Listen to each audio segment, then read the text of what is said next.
Pues hoy, en este viernes 6 de marzo, tenemos la entrevista con el que fue el primer alcalde de la democracia en Salamanca, el socialista Jesús Málaga Guerrero. Fue un alcalde que vio cómo se transformaba la Semana Santa en un día tan especial como hoy, y a los pies de María, nuestra Madre. Vamos a ver cómo era la Semana Santa de esos finales de los 70 y años 80 y una parte de los 90 que también le tocó vivir, y vamos a ver esa incorporación de la mujer que podemos decir a día de hoy que fue la salvación de la Semana Santa y esa salida de la crisis profunda que tuvo a finales de los años 60 y 70. Bienvenido. Muchas gracias. ¿Cómo fue ese contacto de un primer alcalde de la democracia con la Semana Santa de Salamanca? Bueno, pues a mí me parece que la Semana Santa en Salamanca en aquellos momentos, sobre todo a principios de la democracia, tuvo una crisis, como acabas de decir, bastante profunda, bastante seria, de tal manera que se notaba en dos cosas fundamentales, ¿no? Una es la poca afluencia de público a ver los pasos procesionales, y también había en general una especie como de desafectación con respecto a todo el culto en general de la Semana Santa. Y teniendo en cuenta que Salamanca era una de las ciudades que tiene una Semana Santa más expresiva, porque es una Semana Santa que luce tanto en los interiores como en el exterior de las procesiones es algo impresionante, pues realmente era fundamental recuperarla. Y efectivamente, en aquellos tiempos empezó la recuperación y más o menos de un año para otro comenzó un salto cualitativo en el que tuvo mucha importancia nuevas incorporaciones, como fue la de aquí del Arrabal, ¿no? La llamada procesión del Arrabal, que incorpora dos cosas que son fundamentales. Una de ellas es toda la teoría del nuevo Concilio Vaticano II, porque era de repente veías una procesión completamente distinta a las demás, los cofrades llevaban frases reivindicativas en aquellos tiempos, alusivas al trabajo, a la dignidad del hombre, a cosas que eran realmente casi incomprensibles antes del concilio, ¿no? Hay que tener en cuenta que el concilio rompe totalmente una iglesia, además en España, muy ligada al franquismo. Ten en cuenta que estábamos en una situación de un nacionalcatolicismo en el que la iglesia estuvo muy unida a la dictadura, ¿no?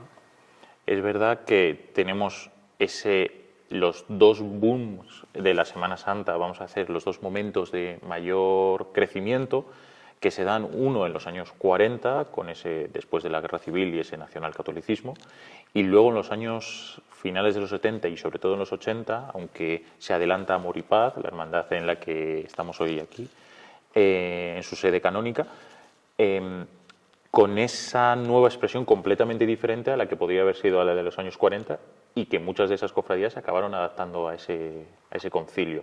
¿Cómo fue esa adaptación de esas cofradías que venían de lo anterior? Pues había un poco gente para todo, ¿no? Allí, ten en cuenta que Salamanca es una ciudad muy conservadora, ¿no? Entonces había gente que consideraba que era una ruptura demasiado grande. ¿Por qué? Primero, por la incorporación de la mujer, mucha gente consideraba que aquello era un pecado.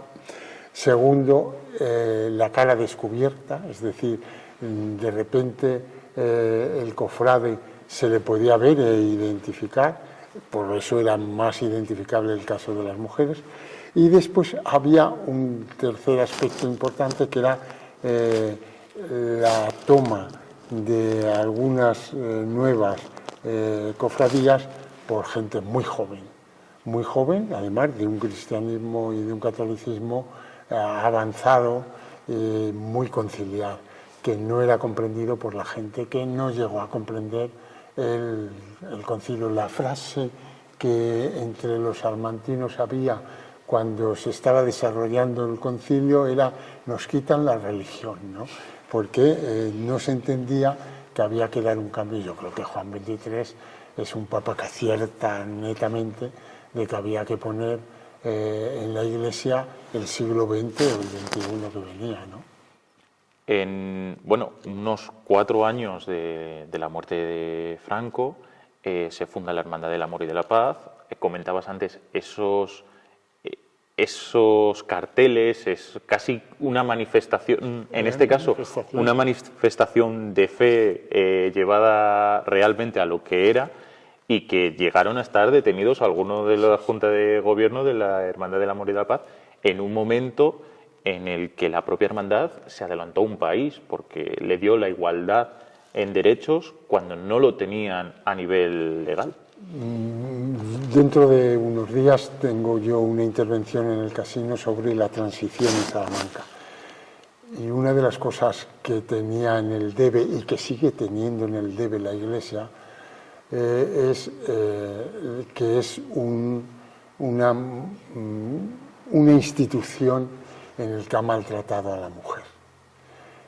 Yo tengo en el recuerdo, y lo voy a recordar en esa intervención, al Papa Ratzinger diciendo misa con todos los cardenales y se caen las vinajeras y se cae el agua y el vino y aparecen unas monjas con toca, con vestidas por el suelo arrastrándose al lado de aquellos señorones que presidían la Eucaristía, ¿no? Eso era un mensaje que además que se está dando al mundo y que hasta ahora con el Papa Francisco no se ha reivindicado de una manera clara, ¿no? El Papa Francisco era partidario y algunos cardenales, por ejemplo Fernando Sebastián, que fue rector de la Universidad Pontificia y que fue cardenal de la Iglesia, me comentaba que había ya mucha gente que estaba pidiendo a gritos una equiparación de la mujer con el hombre, que estamos en el siglo XXI. Y en la Iglesia sigue habiendo una distancia enorme. Si eres varón lo tienes todo hecho, y si eres mujer eres pues para el servicio doméstico. Eso se rompió con esta cofradía. Y claro, se rompió con esta cofradía no entendiéndolo la población, porque si la población hubiera entendido, pues era una población que no había entendido el concilio. Entonces no había entendido que estábamos ya en otro siglo y que la igualdad entre el hombre y la mujer era algo que está consustancial con los derechos del hombre. A mí es una cosa que me llama mucho la atención de aquellos años, cómo una hermandad nueva revoluciona la Semana Santa de Salamanca, cómo luego tenemos siempre una pequeña broma, una pequeña discusión entre la Hermandad del Amor y de la Paz y la Cofradía de la Veracruz, la más nueva en ese momento y la más antigua, que reivindican que el primer paso por unos minutos, nunca se sabrá cuál fue antes, por unos minutos pues salió el primer paso cargado por mujeres en España.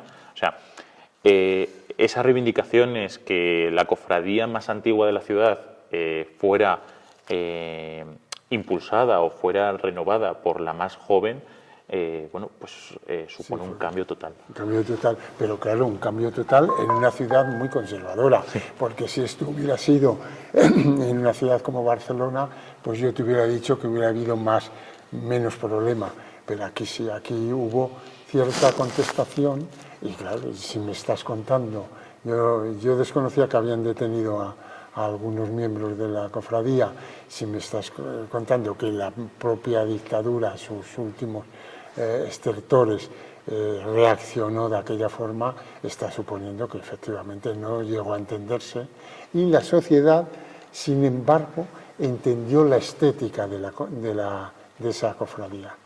El paso del Cristo por el puente romano es una de las cosas más bellas de las procesiones salmantinas y es una de las cofradías más modernas, ¿no?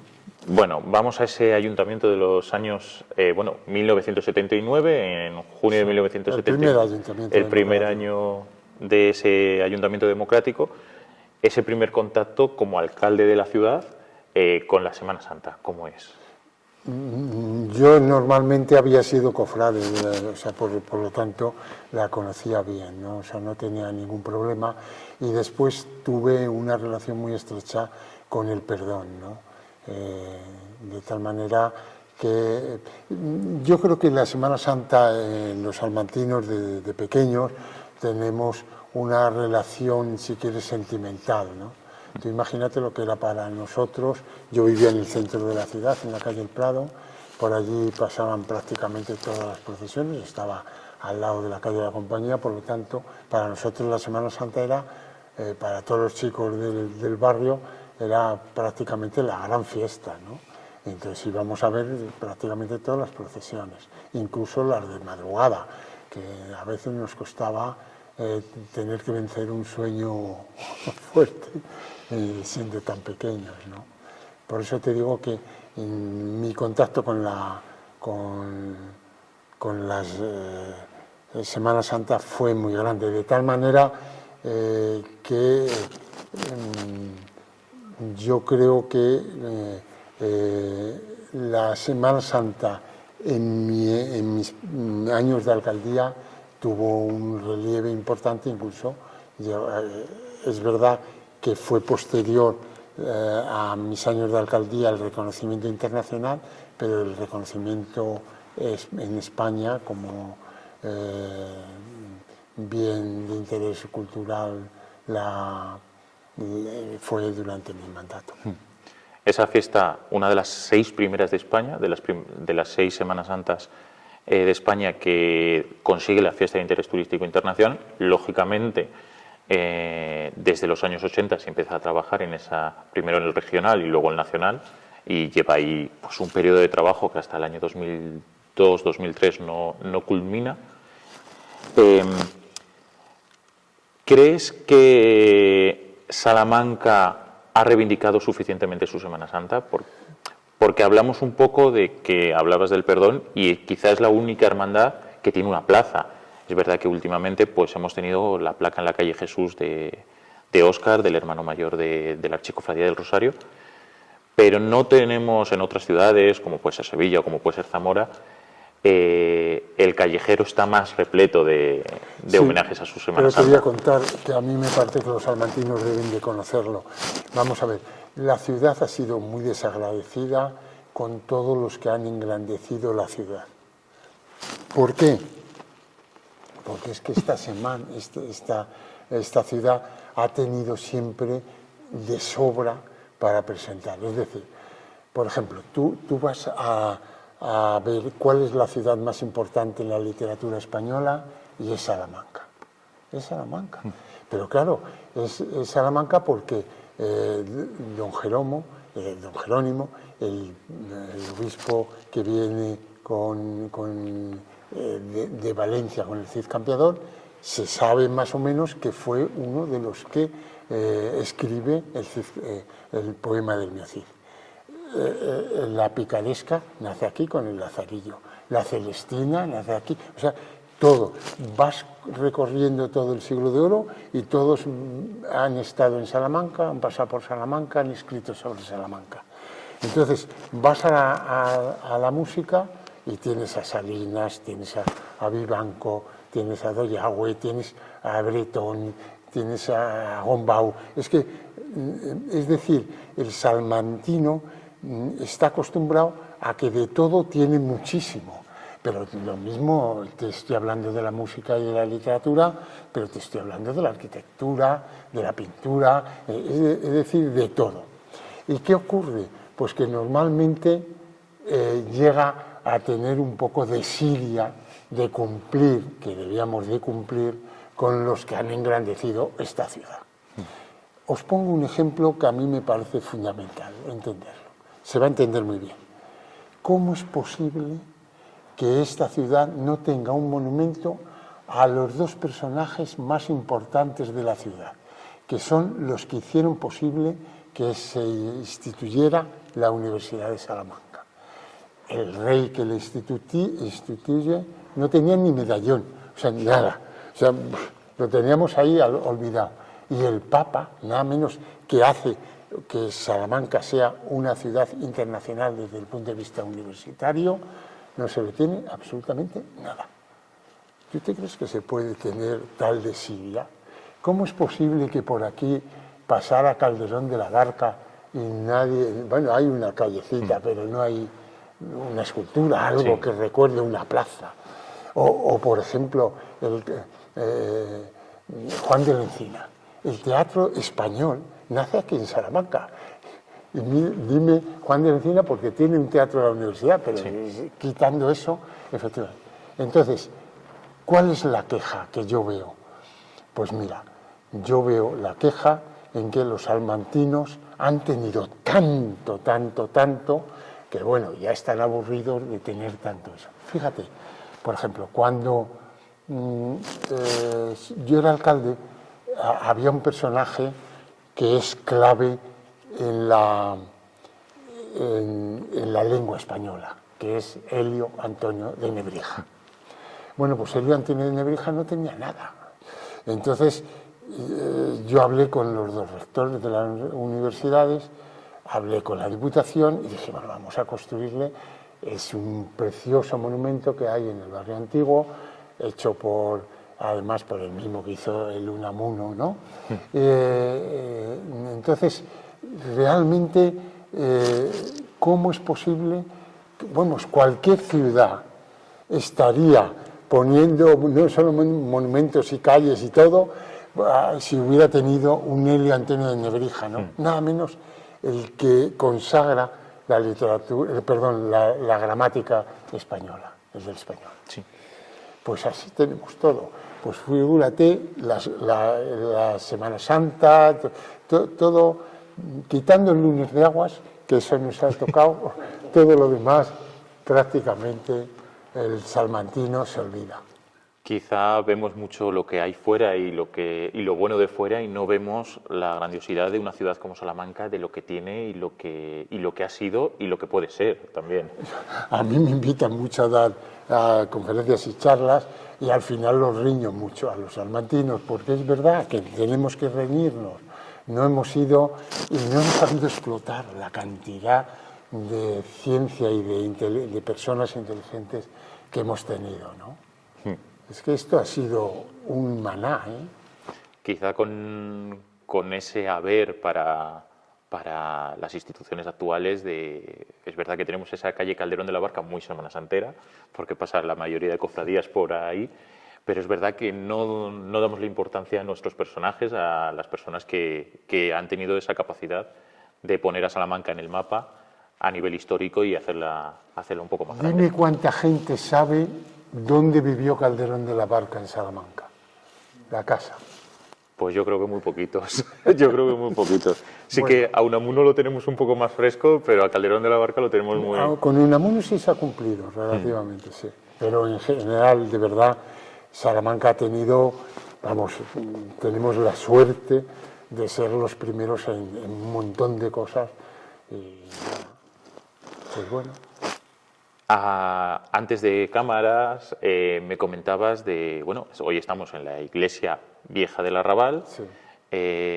Hoy en día sede canónica de la Hermandad del Amor y la Paz. No nació aquí, nació en la iglesia nueva de la Santísima Trinidad, que hoy en día pues no tiene culto. Y me hablabas de ese museo de la Semana Santa, que ya desde los años 80 se planteaba y quizá es un haber de nuestra Semana Santa. Yo creo que Salamanca, eso tiene que abordarlo. Las instituciones salmantinas tienen que abordar, junto con vosotros, tienen que abordar la creación de un museo. Porque es que hay las cosas que se dicen en contra para no hacer el museo es que muchas cofradías no iban a dejar la imaginería, de acuerdo. Que, por ejemplo, hay una serie de cofradías, como la Veracruz, que tienen su propio museo y que tienen su propio... Bueno, de acuerdo, pero es que un museo no solamente es la imaginería. Es que, por ejemplo, hay cofradías que tienen verdaderas maravillas en bordados, o tienen verdaderas maravillas en cuanto a sus hábitos. Y todo eso conlleva, claro, ten en cuenta que en un museo no tienes que poner todo, cada cofradía puede llevar 5 o 6 objetos museables y entonces haces un museo impresionante. Pero se ha intentado durante mucho tiempo y siempre ha habido alguien que, yo no sé si de dentro o de fuera, que no lo ha visto. Y a mí me da mucha pena porque realmente si Salamanca tuviera un museo de Semana Santa, con lo que tiene, pues... Y después también, creo que la Semana Santa, nosotros lo hicimos en nuestra época y fue muy interesante. Hacíamos en las iglesias desconocidas que no se abrían, hacíamos conciertos de música clásica, sobre todo de corales. Hubo, en los años míos de alcaldía, había una serie durante la Cuaresma, una serie de conciertos que daban un poco, y eso yo creo que también, teniendo en cuenta esto otro que he dicho, ¿no?, que Salamanca ha sido una de las piezas fundamentales en la aportación de músicos, y tenemos la primera cátedra de música de España, así es que, o sea, que estamos ante una abundancia, una superabundancia grande. Pues se lo diremos a Francisco Hernández Mateos, que seguramente esta temporada lo tendremos para hacer ese repaso a la Semana Santa. Esa falta del museo, quizá porque tenemos el Museo de Zamora muy cercano, con un modelo muy claro, nos falla el hacer uno aquí. Y ahora ya no solo es todo lo que tenemos las cofradías, sino con el apoyo a nivel de imagen y de nuevas tecnologías se podría hacer un museo completamente Es que ahora nuevo. Ya un museo al estilo del de Zamora no interesa en Salamanca. En Salamanca interesa un museo al estilo del siglo XXI, claro. Y ahí, como acabas de decir, ahí tienes todas las nuevas tecnologías, tienes la inteligencia artificial, todo lo puedes hacer en un museo único, ¿no? Es decir, un museo en el que puedes interaccionar con cada una de las cofradías, verla en un lugar, ver las imágenes, puedes tener todo lo que quieras, ¿no? Y después, claro, puedes tener también material tangible, ¿no?, de las distintas cofradías. Pero yo diría que Salamanca además tiene una ventaja que no la tenía hasta ahora, y es que están abandonándose conventos de clausura, que tienes unos contenedores que puedes elegir el que quieras y puede quedar, vamos, realmente una cosa maravillosa. Nos lo decíamos, no es idea mía, de hecho es de nuestro compañero Luciano, que había que dar las Úrsulas vacío y que sería un espacio ideal para un museo de Semana Santa. O las Claras. O las Claras. Que ya sabes que se ha descubierto que era un lugar donde iban las reinas de León a hacer estancias con su corte. Es que, te quiero decir, yo creo que el problema de aquí es que el salmantino se crea que está en una ciudad que es única y que como tal tiene que vivirla y tiene que hacer propaganda de ella. O sea, yo, con perdón de los que sean de Teruel o de Soria, son ciudades muy bonitas, con perdón, a mí me parecen muy bonitas y tal, pero claro, por ejemplo, es que Salamanca, por donde vayas, realmente te encuentras con una belleza. Te pongo un ejemplo. Salamanca tiene en el modernismo, que es una cosa ya, bueno, pues para nosotros ya ni lo miramos, ¿no? Tiene bellezas como la Casa Lis, tiene bellezas como es la Fundación Rodríguez Fabrés, el Mercado. Digo la Casa Lis y el Mercado porque fueron dos cosas que estuvieron a punto de desaparecer y yo me empeñé en que se salieran adelante. Que no las tiene nadie. ¿Quién tiene una Casa Lis en España, quitando Barcelona, que puede tener alguna casa y tal, pero allí junto al río, vamos, es una maravilla. Hoy nos... O fíjate, te pongo otro ejemplo, perdona que te haya interrumpido. no solamente ya el modernismo, sino, por ejemplo, el racionalismo. Iglesias o casas racionalistas en Salamanca hay a montones, en la Gran Vía, en Azafranal y tal, pero, por ejemplo, el mercado de San Juan es una joya del racionalismo español, bien de interés cultural. Yo estoy seguro que la gente ni sabe que eso es un bien de interés cultural. Entonces, claro, te das cuenta, o por ejemplo, el historicismo, que es la reproducción contemporánea de edificios que son antiguos.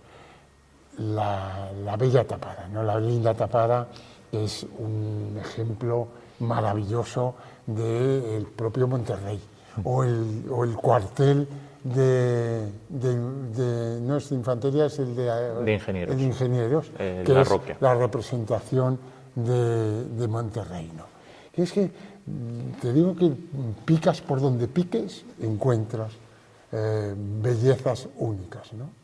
Se dice que Salamanca es la ciudad dorada y desde luego es porque tenemos oro único, que es todo el entorno que nos rodea.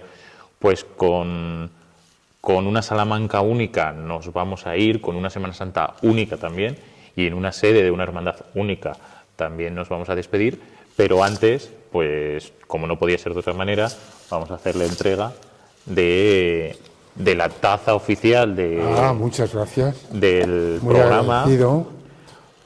Avisarme cuando inauguréis el Museo de la Semana Santa. Ojalá podamos estar ahí el día que se inaugure ese museo. Yo creo que sí, yo creo que Salamanca lo tendrá. Sí, es verdad que siempre tenemos el pecado casi de ir tarde muchas veces, pero al final llegamos.